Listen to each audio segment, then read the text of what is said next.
Okay, Titana Shimo and Godzilla X Kong was awesome, but she was also pretty weird in a few ways. She's like mentally stunted and a dog or a cat type thing. She like takes orders like an animal waiting for a bone. I feel like she's got a really sad background, because how do you go from like the giant ice queen who caused the ice age to chained up by some monkeys? There was some serious depressing stuff in between there, so let's get into it. Leave a like on the video if you guys love Shimo. Subscribe to Goji Center, of course, because they made the video, and let's roll.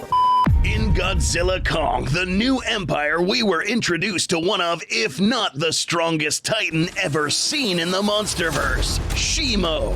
Also referred to as a world ender and capable of freezing vast landforms in minutes, how is it then that a scrawny ape with no powers was able to control this weapon of mass destruction? Yeah, I've been called scrawny my whole life too. I'm not scrawny, I'm lanky, okay? I relate to him so much. Today on Goji Center, we will go in depth to figure out this mystery, solving this puzzle using evidence from the official novelization and the film itself to figure out how this powerful titan fell into the hands of this malevolent simian and lay bare her tragic story. Don't forget to subscribe for more coverage on GXK and your favorite kaiju. What? Oh, right.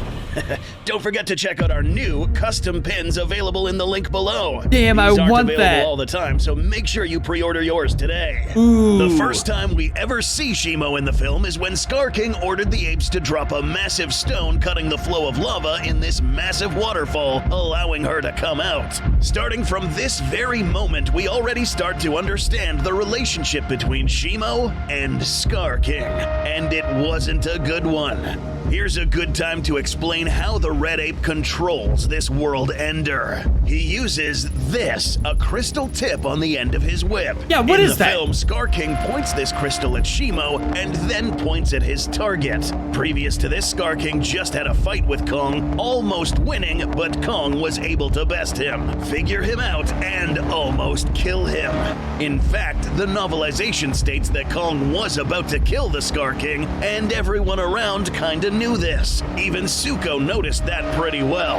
After seeing that Kong turned out to be stronger, he summoned Shimo and commands her to kill Kong. In the film, we see that Shimo lets out a loud, angry roar, suggesting that she didn't really like her living conditions, much less being controlled by a lesser titan. Well, she is chained After up. being told what to do, she actually shrieks in pain, slamming her head on the floor, inflicting another type of pain on herself, distracting herself from the even worse suffering Scar King was inflicting. Reluctantly following the orders of the Scar King as if she didn't really want to do what she was told, but had to. To better understand why Shimo was being controlled, we first have to study her anatomy a little bit more. Using some of the information gathered from the novel, one thing we learned from this book is that this crystal is suggested to be a part of Shimo herself. Well, yeah, More but like... specifically, this long, pointy crystal must have been once part of her many dorsal spines. Dr. Hampton, while witnessing the fight in Rio, also made note of this crystal showing the same characteristics of those of Shimo.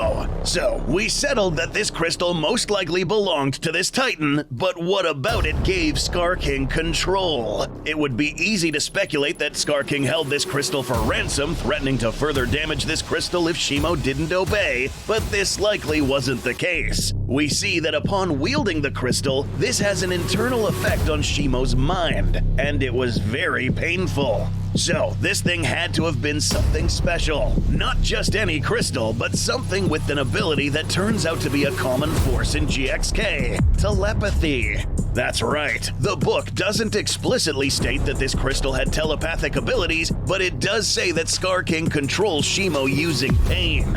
Additionally, we see that titans such as Mothra and Godzilla were able to communicate in this manner, as well as Gia and the Iwi being able to communicate with each other. Yeah, Gia that's in particular true. could communicate with Mothra via telepathy, an even deeper method of communication than the one she shared with Kong. Additionally, in GVK, we learned that Ghidorah's heads would communicate with each other using this same method. The great apes didn't possess this ability, much less read each other's mind, but they did communicate using rudimentary sounds and signals. So now, back to the crystal. On one end, we have Interesting. Skarking, who belongs to a species that communicates with verbal cues and pantomiming, trying to tell a Titanic saurian what to do. The solution, making physical contact with this crystal, ensured that whatever thoughts and intentions Skarking had were effectively communicated to SHIMO, the original owner of this shard. This shard would then let out a signal that only SHIMO would understand. But remember, whatever was let out by this crystal wasn't just commands, it was also pain. It was explicitly mentioned in the novelization that Skarking had a particular philosophy when it came to ruling over his subordinates. He had become fond of inflicting pain and suffering, using these as a way to get others to do what he wanted. Coincidentally, this happened to be the same exact methodology to get SHIMO to do what he wanted. I mean, it's effective. Every command that was conjured in his mind came along with the do it or you'll suffer more effect. Interestingly, there is still more to this crystal that may help us understand its ability. In the novelization, it's suggested that SHIMO at some point during her existence was actually an Alpha Titan. And this does make a lot of sense. Damn, her that's ability sad. to freeze entire continents in a very short amount of time, her impressive size and power are attributes of a monster that can easily become and remain an Alpha. So it does make sense for these crystals to have served as a way to amplify her alpha signals to other Titans as well. After all, we already have confirmation that similar shard formations are able to send out signals, similar to the Iwi crystal that sent out the call for help that both Gia and Godzilla detected. That's what I was thinking, the freaking Iwi crystals. It's like gotta be tied to that. I also kind of hope we don't ever find out everything exactly 100%, because I feel like the mystery is part of what makes them kaiju, you know? So yes, this crystal possessed by Skarking was something out of the ordinary, and a really strange way to control a kaiju. It was clearly out of character for SHIMO to attack someone like Godzilla, Kong, or any other benevolent Titan. Many times throughout the film, we witnessed her roar in anger after Skarking commanded her to do something, laying bare the fact that this whole time SHIMO hates Skarking. But this brings another more interesting question. How on earth did the Great Apes and Skarking manage to capture SHIMO? Capturing the strongest Titan while having no special powers of your own is indeed an impressive feat. It took genius and a bit of balls to accomplish this, and surely many apes died in the process. But it was attaining the crystal that mattered the most, and then figuring out how to use it and determining that this was SHIMO's greatest weakness. For a bit of backstory, let's go back to how these apes were trapped down here in the first place. Going back a long time ago during the Great Titan War, where all apes stood against Godzilla, the Titans like him, including the Titans controlled by him. Yeah, this was actually a big deal, but Godzilla found a way to solve this issue. It's mentioned that Godzilla trapped the Great Apes in a subterranean realm, which was basically a giant cave. Here, the power-hungry Skarking and his army of Great Apes remained isolated until many years later when Kong inadvertently opened up an exit point. It is here where we can piece together a theory possibly revealing how these apes were able to capture SHIMO. It is likely that Godzilla didn't just trap the apes to keep them isolated from the rest of the world. A Titan like Godzilla would try to kill them. Wait, but if they were isolated from the rest of the world, how was Zuko and the other squad of apes walking around when Kong found them? It seemed like they had just come from all of them.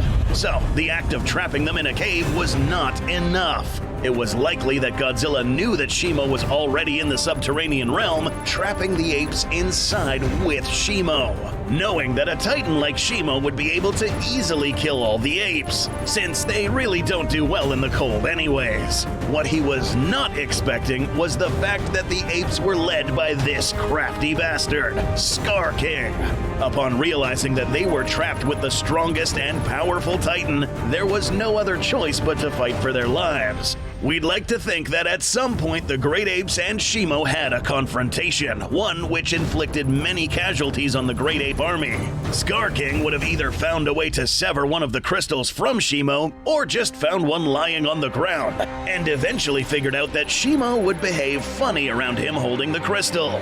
Here is where an intelligent and astute monster like Skarking would leverage something like This is so trippy. and ultimately realizing that as long as he held possession of this crystal, Shimo would do his bidding, and at the same time inflict pain if she refused. So, in a way, Godzilla's plan to trap the apes with hopes the most powerful Titan would finish them off ended up backfiring. On the contrary, this act added the strongest Titan to their ranks. Shimo would live perhaps tens of thousands of years in captivity, perhaps more, killing innocent Titans or facing the alternative, excruciating pain. That sucks, it was man. only after Suko shattered this crystal in Rio de Janeiro, Brazil, where Shimo was finally liberated from Skarking's command, quickly obeying Godzilla to finish him off using her frostbite breath. You know, what's crazy is if aiming it at Shimo caused her horrible pain, you'd think Suko shattering it would have been like excruciatingly horrible for her, but thank God it wasn't. And quite frankly, Skarking had it coming.